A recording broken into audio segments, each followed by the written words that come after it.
Everybody, what's happening? It has been a while, or as some of my friends would say. It's been a great... Yeah, it is, it's been a long couple of weeks for me. Busy. Holidays were crazy busy.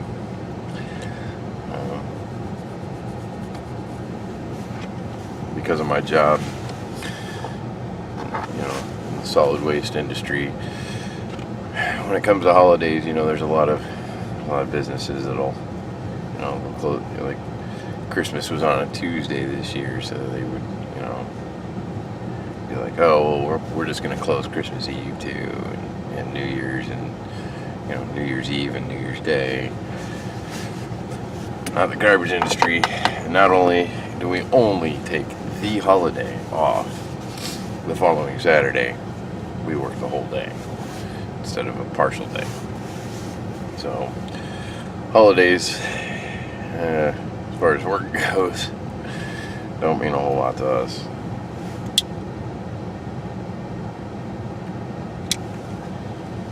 I mean, it's not that a holiday itself doesn't mean anything to us. It just, as far as work, being off of work, you gotta use your vacation time to really enjoy it. So,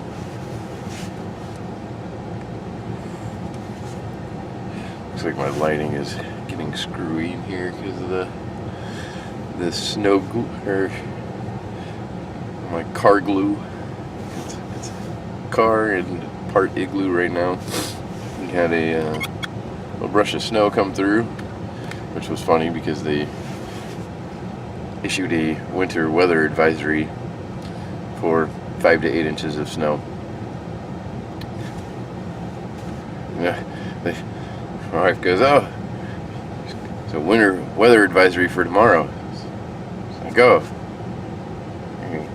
high winds, blowing snow.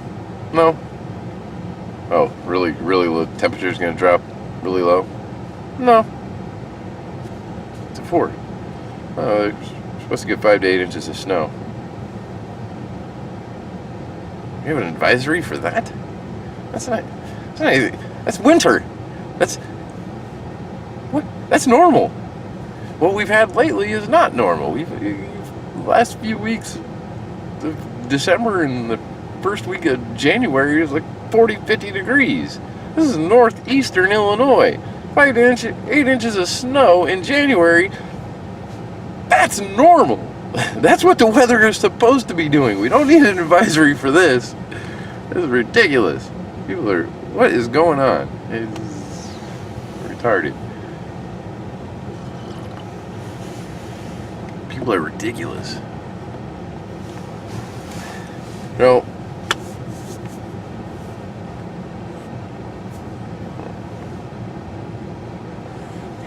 hopefully I'll be able to get back at things a little more this year. It looks like I've lost a couple subscribers, which I don't blame them at all. I haven't been putting anything out.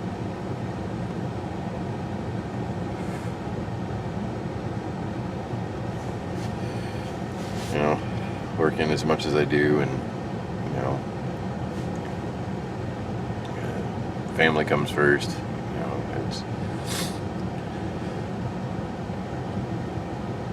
I haven't really had much to report on as far as my pipe world goes. It's just been survival mode, basically. Get tobacco when I can, enjoy it when I can. But speaking of getting tobacco and pipe related things, my dad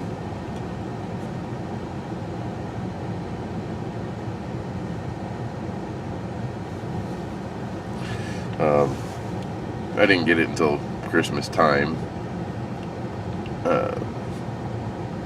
because they hit or miss. We're always both busy, but for my birthday, which is on the 10th of December, got me this pipe lighter, refillable butane, built-in tamper and pipe tool stuff. Don't really use it much. The tamper's kind of really tiny.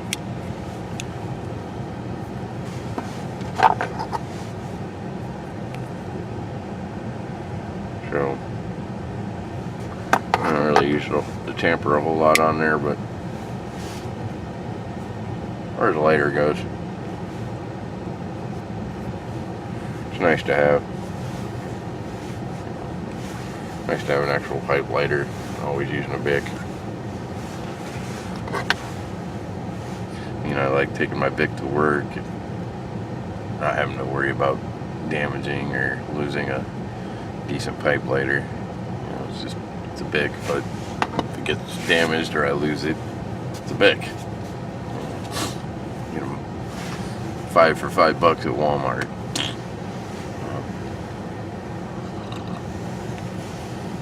So, and then for Christmas, sitting here somewhere, it's already been used, but a $25 gift card to Pipes and Cigars. And then I also had a 15% discount for my birthday from Pipes and Cigars. So, I got $97 worth of tobacco for $61. And because of the tobaccos I chose, I also got an extra $15 of PNC cash that's sitting in the hutch. So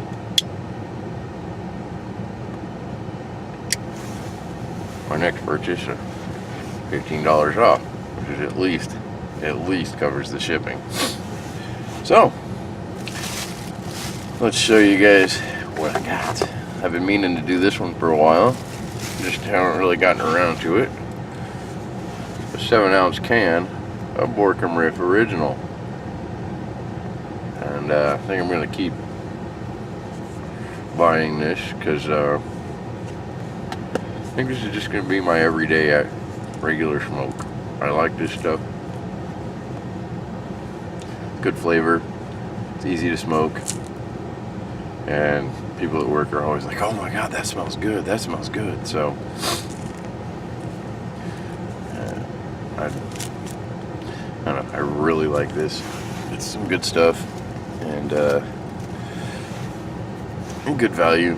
It's not expensive, but it's not super cheap. And some of the, you know, to buy some of the aromatics in bulk, like Sutliff and Lane and stuff like that, some of them it's just. Some of them all just taste the same, and there's not really much to them. So, for what's technically an aromatic, even though I don't think there's any topping on that. I think it's cased, but I don't think there's any topping on it. It's just, you know, Black Cavendish and Virginias. And I also went on a bit of a Dunhill kick. Figured I'd get some and enjoy it before it completely disappears. So they didn't have certain blends in their regular selection, but they did still have them in the samplers, which was one of them was this one here. I can't remember what they called it, but it's got good old Elizabethan,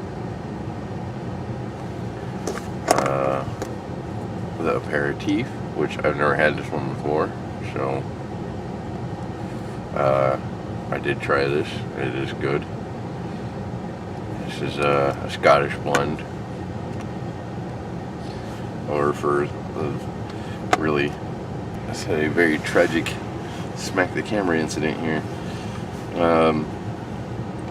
For those like really old schoolers that, you know, don't go for the newer descriptions of tobacco blends. It's in English with Black Cavendish in it.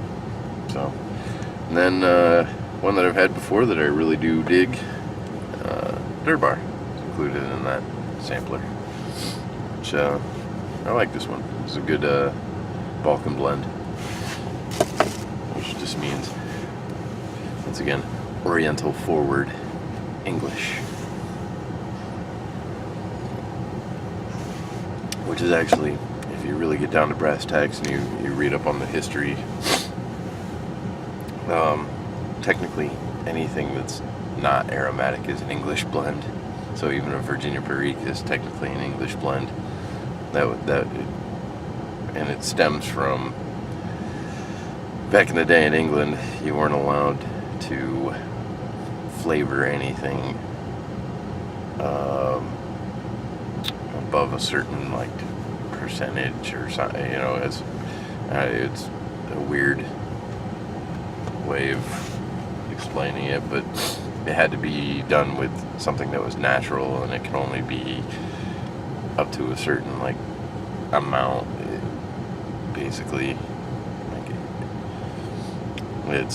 it was their purity laws that caused the distinction between the two classes, aromatic and English.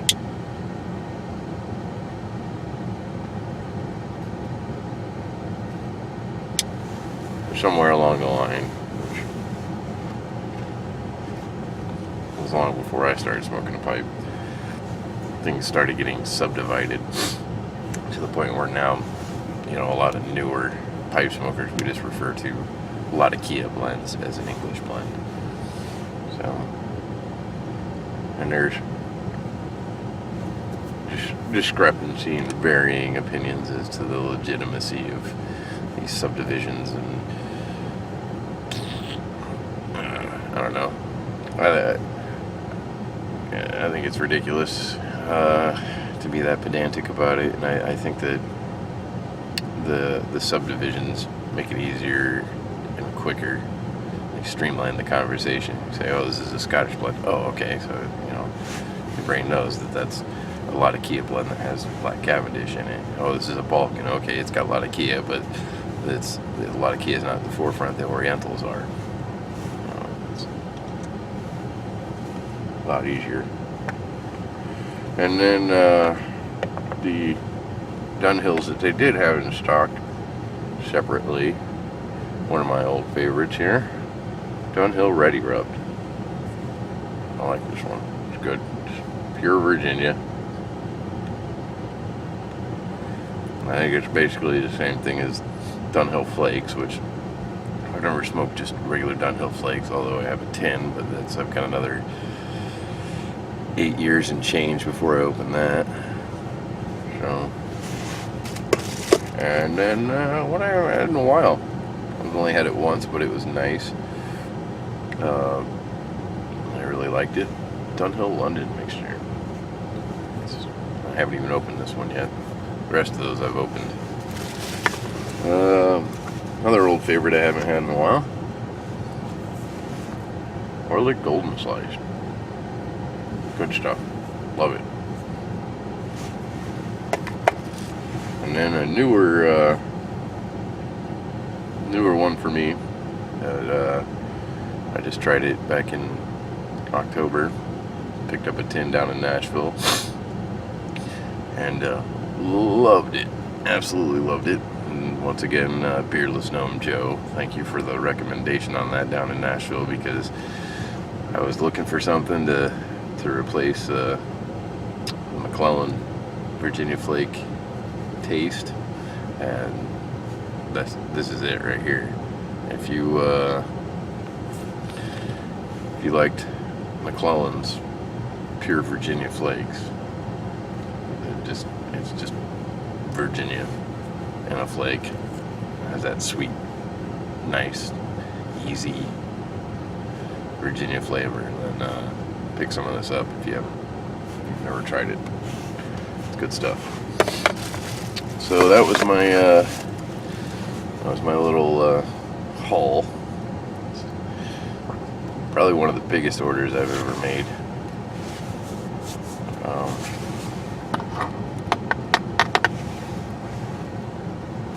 And it's nice, especially the way I've kind of changed up my routine.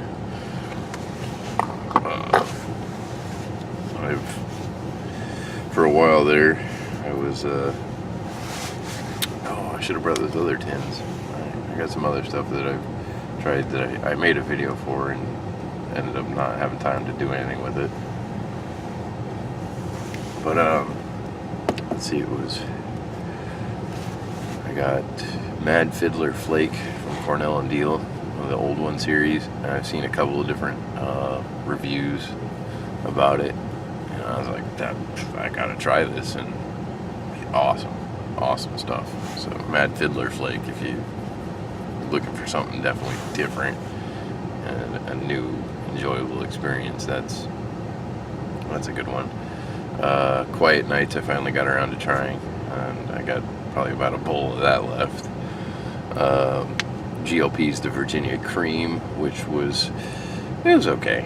It wasn't really my cup of tea, but it was good. If you like that kind of aromatic, I would definitely recommend trying that one if you haven't. It's not exactly up my alley, but it was good enough for me to not hate it. So that really says a lot more than what it might sound like.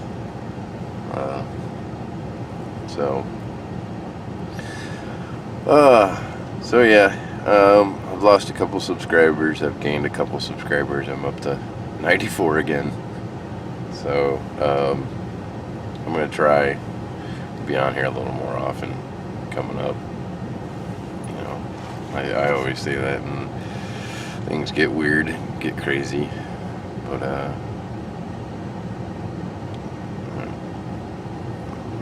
let's see what I can do. I want to get back into doing this. It's nice. It's fun to participate in the community.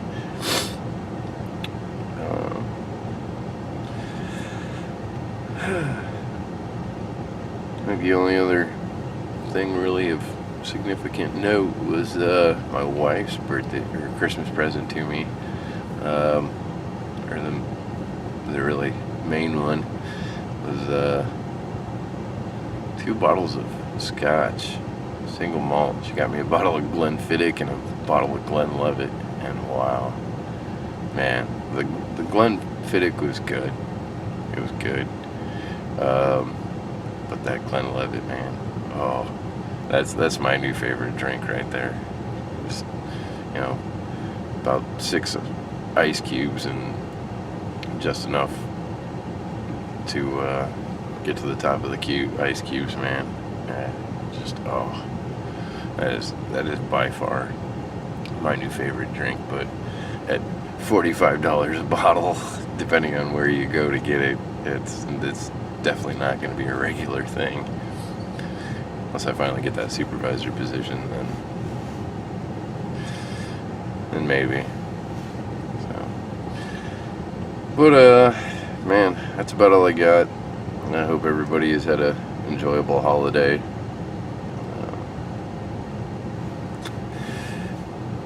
And hopefully be seeing me a little more often here. So, until next time, take her easy.